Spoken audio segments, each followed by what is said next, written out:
Hello दोस्तों, कैसे हैं आप। उम्मीद करता हूं आप अच्छे होंगे। दोस्तों, मैं ज़ीशान सिद्दीकी एडवोकेट आपका इस चैनल में स्वागत करता हूं। दोस्तों, आज हम बात करेंगे धारा 125 सीआरपीसी के बारे में।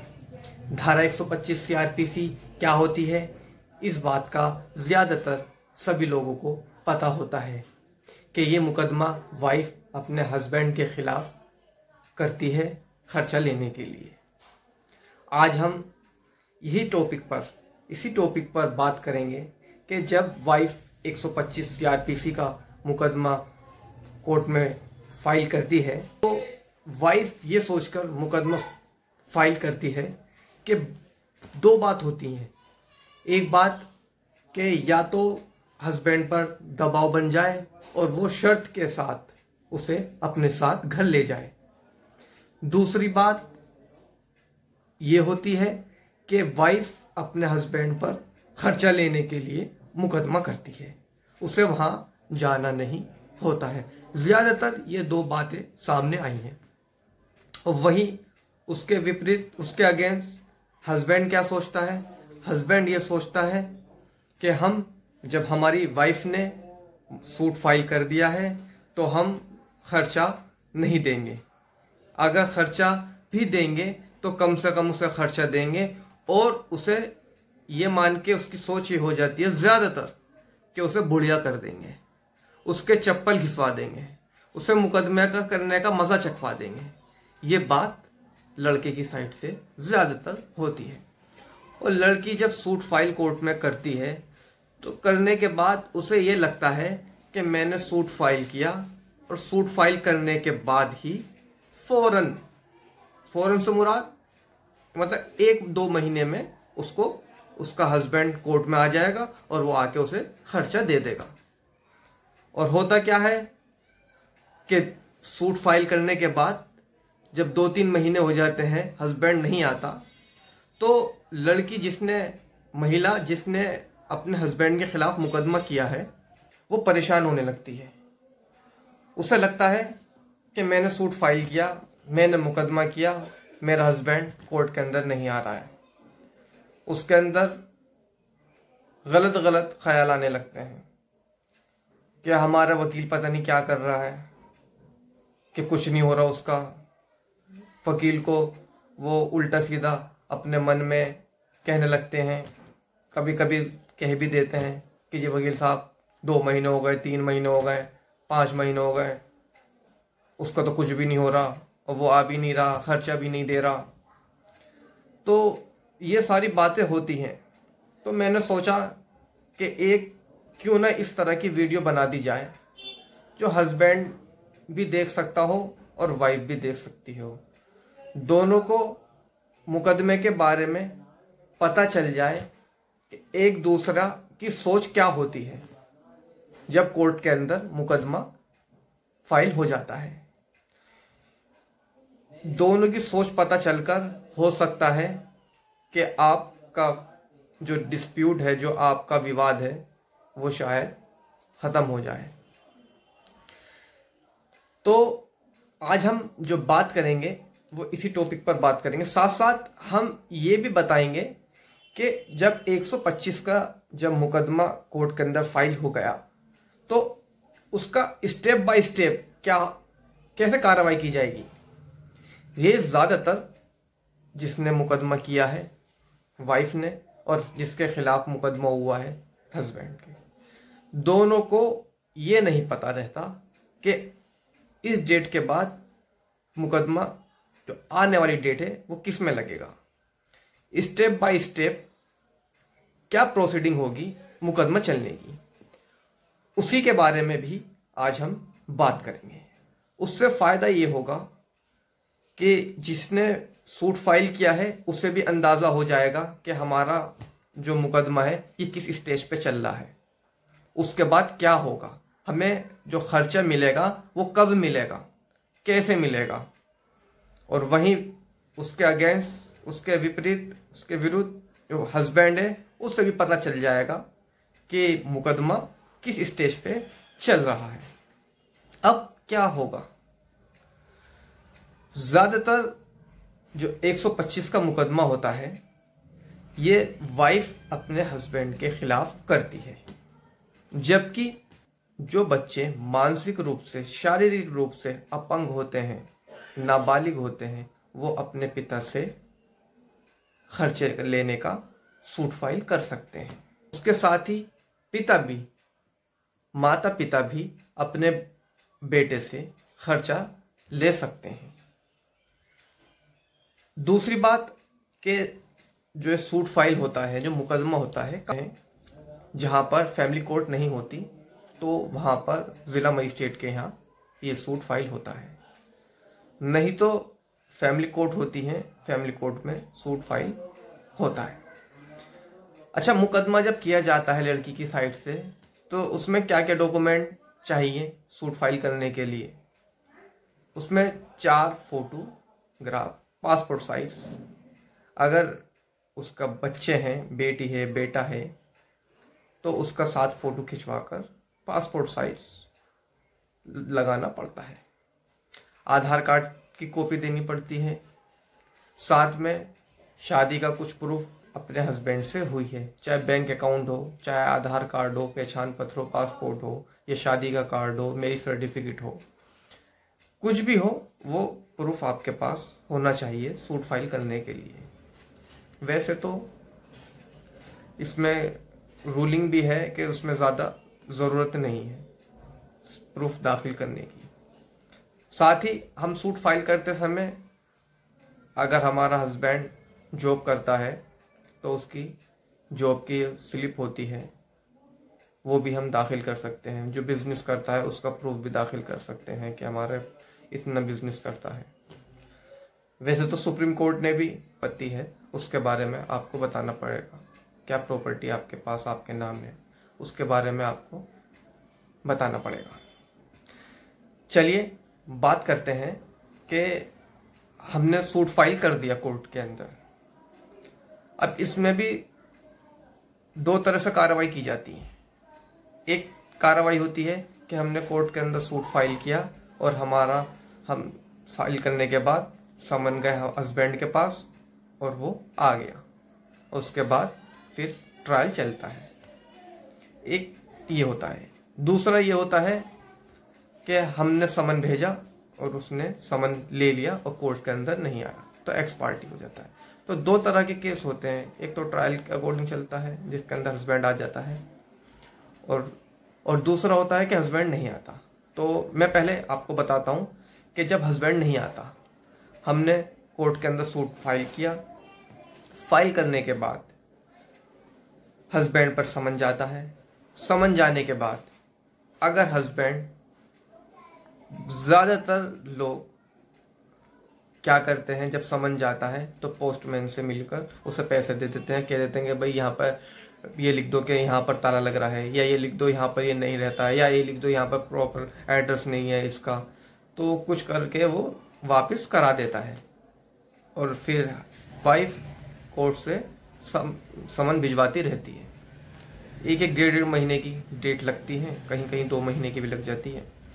उस डेट लगने के बाद फिर दोबारा पैरवी की जाती है, वो फिर दोबारा भेजा जाता है।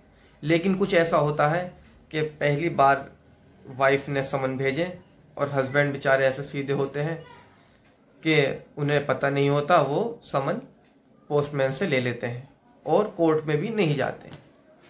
कोर्ट में नहीं जाते तो फिर उसमें क्या होता है कि वकील साहब लड़की के एप्लीकेशन लगाते हैं एक्स पार्टी कराने के लिए कि तामील जो समन दिया भेजा था वो उसने ले लिया है, जानबूझकर कोर्ट के अंदर नहीं आ रहा है, लिहाजा एक्स पार्टी कर दिया जाए।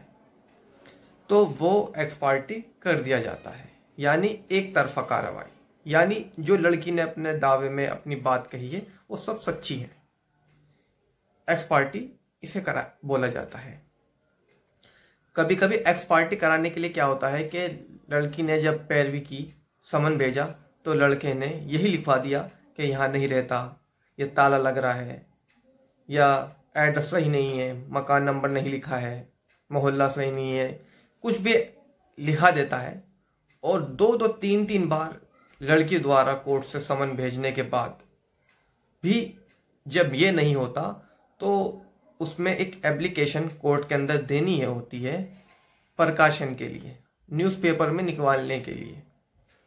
तो फिर एप्लीकेशन देकर पब्लिश किया जाता है, न्यूज़पेपर में आता है। लोकल पार्टी होती है, लोकल में अगर लोकल से बाहर स्टेट की होती है तो उसके अंदर फिर नेशनल में भी करा दिया जाता है। तो उस कराने के बाद फिर कोर्ट के सामने एक एप्लीकेशन दी जाती है कि हमने पैरवी की थी, पैरवी जानबूझ के वो नहीं आ रहा था, फिर हमने प्रकाशन कराया, प्रकाशन के बाद फिर हमने उसे पैरवी की, उसके बाद भी कोर्ट में नहीं आ रहा, लिहाजा इसे एक्स पार्टी कर दी जाए, यानी एक तरफा कार्रवाई कर दी जाए। तो एक तरफा एक्स पार्टी करा लिया जाता है। फिर उसके बाद क्या होता है, जब एक्स पार्टी ऑर्डर हो जाता है उसके बाद लड़की के वादनी के, जिसने मुकदमा किया है वाइफ ने, उसके बयान कोर्ट के अंदर होते हैं। उसमें क्या होता है, एक्स पार्टी एक रिटिन एफिडेविट बनता है, एक शपथ पत्र बनता है, जो दावे के अंदर बात कही होती है वही बात उस एफिडेविट में लिखकर कोर्ट के अंदर सबमिट कर देते हैं। अगर हमें कोई गवाही देनी होती है उसके अंदर और अलग से कोई एविडेंस देना होता है तो हम उसमें एविडेंस दे सकते हैं, उसका भी हम एफिडेविट दे सकते हैं। वैसे ज्यादातर देखा गया है जब एक्स पार्टी कराया जाता है तो फिर सिर्फ वाइफ का ही एफिडेविट कोर्ट के अंदर दे दिया जाता है और लिख दिया जाता है कि हमें कोई और एविडेंस, कोई हमें अन्य साक्ष्य नहीं देना है। जब हम कोर्ट के अंदर एफिडेविट दाखिल कर देंगे, एक्स पार्टी एक पक्ष के हमने एफिडेविट दाखिल कर दिया, दाखिल करने के बाद फिर उसमें बहस में फाइल लग जाती है। जब बहस में लग गई तो अगली डेट में उस पर बहस कर दे रहे हैं वकील साहब, और करने के बाद फिर उसमें खर्चा बन जाता है। यह एक्स पार्टी का। दूसरा होता है कि हमने समन भिजवाया, समन भिजवाने के बाद वो 2-3 डेट बाद आ गया, क्योंकि कोर्ट भी ये चाहती है कि भाई मौका दिया जाए लड़के को भी आने का, उसे भी सुनने का मौका दिया जाए, वो भी आ जाए। तो जब उसे बुला लिया जाता है, मतलब लड़का आ जाता है, तो फिर क्या होता है, जब लड़का कोर्ट के अंदर आ गया, आने के बाद वो एक अपने वकील साहब से एक एप्लीकेशन कोर्ट के अंदर लगाता है तो उस मुकदमे की कॉपी उसे दिलाई जाए, जिससे वो कोर्ट के अंदर जवाब दाखिल करते हैं, WS दाखिल करते हैं। तो उसी के अंदर ये लिख देते हैं कि हमें जानकारी आज हुई है, हम कोर्ट के अंदर आ गए हैं, लिहाजा हमें WS दाखिल करने के लिए समय दिया जाए और जो कॉपी है वो कॉपी दिलाई जाए। तो कॉपी रिसीव कर ली जाती है, फिर वो अगली डेट के उनके WS में लग जाती है। अब इसके अंदर जो वकील साहब केस लड़ते हैं लड़के की साइड से, वो 3 बातें होती हैं। ज्यादातर मैंने देखा है कि 3 तरह से वो केस लड़ते हैं। एक तो केस लड़ते हैं कि मुकदमे में कि लड़की से ये निकलवाना है एविडेंस में कि वो अपनी मर्जी से वहां पर रह रही है, तो वो फौरन स्टेप टू स्टेप बहुत जल्दी जल्दी, चाहे शॉर्ट डेट लगे चाहे लॉन्ग डेट लगे, उनका कोई फर्क नहीं पड़ता, वो तो हर डेट पे स्टेप बाय स्टेप बढ़ते चलते रहते हैं। उनका मकसद सिर्फ ये होता है कि उससे एविडेंस ऐसे निकालने हैं जिससे उसका वो मुकदमा 125 का वो खारिज हो जाए। एक इस तरह से लड़ा जाता है। दूसरा इस तरह से लड़ा जाता है कि मुकदमे को सिर्फ डिले करना है, मुकदमे को सिर्फ आगे बस खींचना है, जिसे कहते हैं ना कि बहुत से आपने सुना होगा कि भाई अब वाइफ ने कोर्ट में मुकदमा सूट फाइल कर दिया है, अब इसको इसका मुकदमे का मजा छकाऊंगा, इसके चप्पल घिसवा दूंगा, इसे बुढ़िया कर दूंगा। यह आपने भी अक्सर सुना होगा इस तरह की बातें। तो वो यही होती है कि मुकदमा कोर्ट के अंदर कर दिया तो उसे खींचना है, बस उससे डेट ही डेट लगवानी है। तीसरी थिंग वकील साहब की क्या होती है, वो सोचते हैं कि मुकदमा चलने दो, कोर्ट के अंदर जाओ ही मत, क्योंकि उनकी थिंग ये होती है कि कोर्ट तो 125 के मुकदमे में खर्चा बांधेगा ही, चाहे कम बांधे चाहे ज्यादा बांधे, खर्चा तो देना पड़ेगा ही। ये उनकी सोच होती है। हाई कोर्ट की रूलिंग भी है कि चाहे भीख मांगनी पड़े, चाहे उधार पैसे लेने पड़े, चाहे चोरी करनी पड़े, सबसे पहली जिम्मेदारी अपनी बच्चों की और अपनी वाइफ की है। ये जिम्मेदारी पहली है, सबसे पहली। तो इसके लिए आप सब मुशक्कत परेशानी आपको बर्दाश्त करनी पड़ेंगी और उनके लिए आपको ये सब करना पड़ेगा। ये रूलिंग है। तो उनकी सोच होती है भाई खर्चा तो बंद नहीं है। तो जब खर्चा बंद जाता है, कम हो या ज़्यादा हो, तो वो जो खर्चा बनता है वो 2 साल में, 2.5 साल में, इतने में बन जाता है। बनने के बाद जो हरेसमेंट, जो परेशानी जो लड़के को 2 साल, 1.5 साल, 3 साल होती कोर्ट में आकर, वो उससे परेशानी से वो बच गया। जब कोई ऑर्डर हो जाता है तो वो हाई कोर्ट चले गए, हाई कोर्ट से उसे कम कराने के लिए चले गए, किस्त कराने के चले गए, और वो क्या करते हैं, कुछ अमाउंट जो कोर्ट ने उसके लिए लड़की को तय कर दी है, वो अपना बैंक के अंदर अमाउंट डाल देते हैं और उसके जो पैसा आता रहता है, मंथली इंटरेस्ट मिलता रहता है, वो उसे वहाँ देते रहते हैं और मुकदमा वो इस तरह से वो लड़ते हैं। तो ये मैंने बता दिया कि जिससे कि लड़की को भी एहसास हो जाए, पता चल जाए कि सच्चाई क्या है। हम कोर्ट के अंदर मुकदमा जो फाइल कर रहे हैं तो उसमें क्या क्या सामने बातें आती हैं, कि आदमी को शौक ना हो, एकदम से चौंकने वाली बात ना हो कि भाई ऐसा हो गया हमारे साथ या वैसा हो गया। तो हमें पूरी जानकारी होनी चाहिए कि हम कोर्ट के अंदर मुकदमा लड़ रहे हैं, तो हमारे सामने यही बातें सामने आ सकती हैं। ये नहीं है कि मैं आपसे मना कर रहा हूँ कि भाई आप मुकदमा ना करें।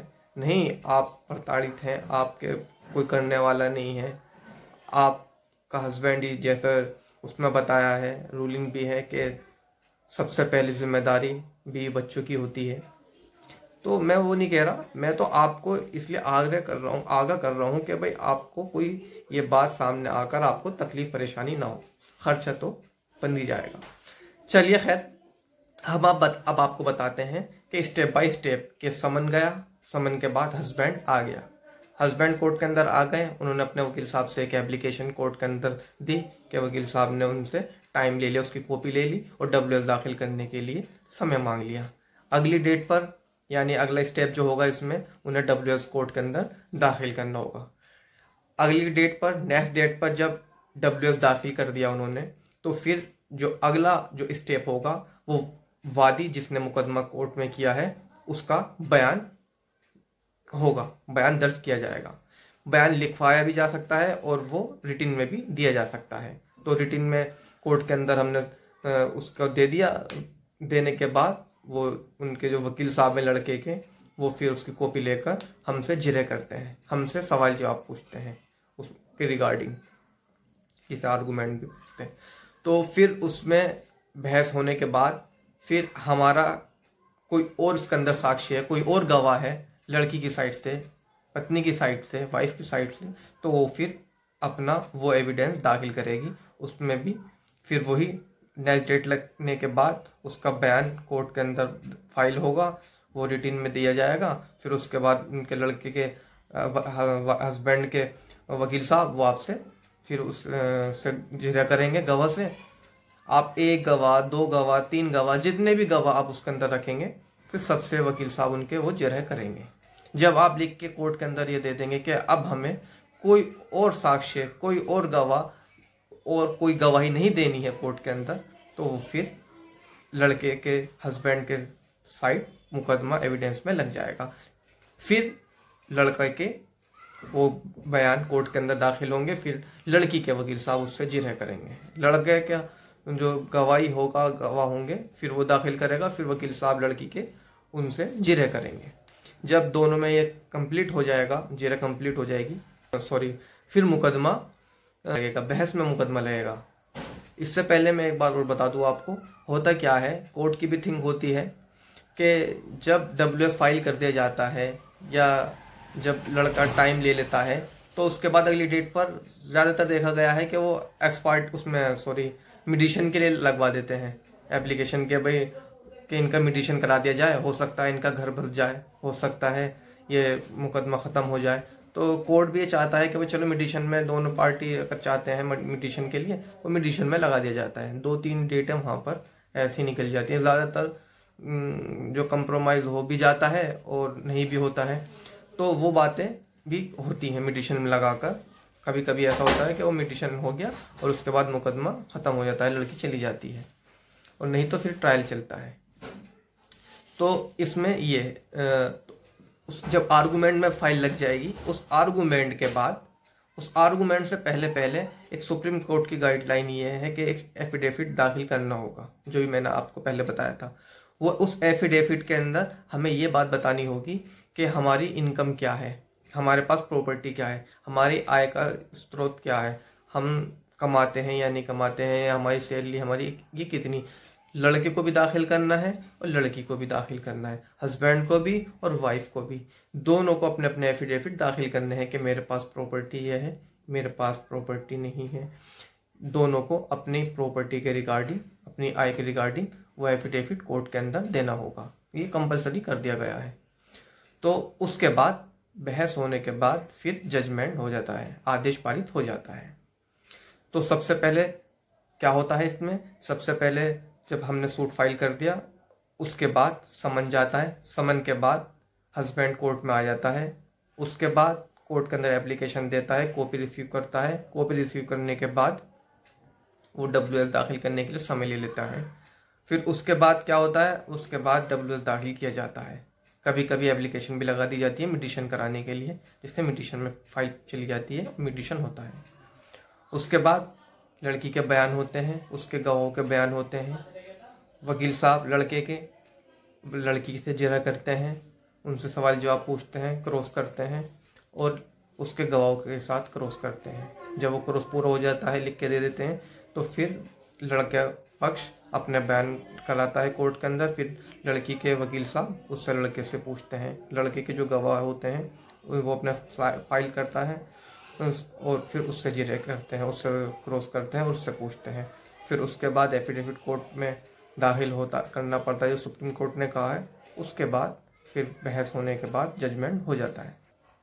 इसके अंदर एक बात और मैं बता दूं आपको कि जब 125 का मुकदमा फाइल किया जाता है, उसके बाद लड़की चाहे तो इंटरिम के लिए एप्लीकेशन भी लगा सकती है कि मुझे आने जाने का जो खर्चा होता है, पर डेट का जो खर्चा होता है, जो मेरे वकील साहब की फीस है, वो इनसे दिलाई जाए।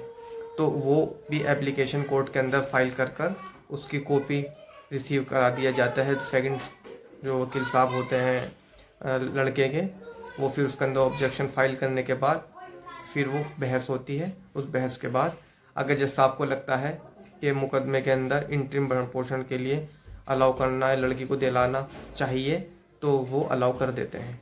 और लगता है कि भाई ज़रूरत नहीं है, तो वो फिर उसे कैंसिल भी कर देते हैं। उम्मीद करता हूँ ये वीडियो आपको अच्छी लगी होगी, क्योंकि इस वीडियो में मैंने आपको पूरी तरह से अच्छे से समझाने की पूरी कोशिश की है। तो दोस्तों ये वीडियो कैसी लगी ये ज़रूर बताइएगा। दोस्तों ये वीडियो अच्छी लगे तो कमेंट कीजिएगा, चैनल को सब्सक्राइब कीजिएगा। Thank you.